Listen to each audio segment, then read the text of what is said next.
Z ক্যাটাগরির নিরাপত্তা পান, পুলিশকে জানানোর তার কোনো প্রয়োজনই পড়ে না যে তিনি কোথায় যাচ্ছেন, তার মুভমেন্টটাকে এটা পুলিশ নিজেই জেনে নেয়।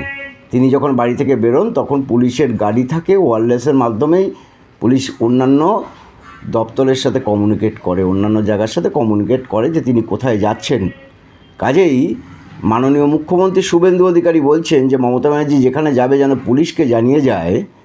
তা মাননীয় মুখ্যমন্ত্রী কি সেটা করেন নাকি? না পুলিশের অফিসাররাই তার মুভমেন্ট কোথায় হবে সেই খোঁজটা রাখেন? আসলে মমতা বন্দ্যোপাধ্যায়কে ওই জনরোষ বলে যেটা চালানো হচ্ছে, আসলে জনরোষ নয়, এটা একটা আক্রমণ বিভিন্ন জায়গায় করে তাকে প্রতিহত করতে হবে। 3 মাস ধরে কেবলমাত্র মমতা ব্যানার্জিকেই ঠেকাতে সরকারের সময়টা চলে গেল। উন্নয়নটা আর কী হবে? আর সেই কারণের জন্যই তো এই অন্নপূর্ণা ভাণ্ডারের লেজে গোবরে অবস্থা সরকারের।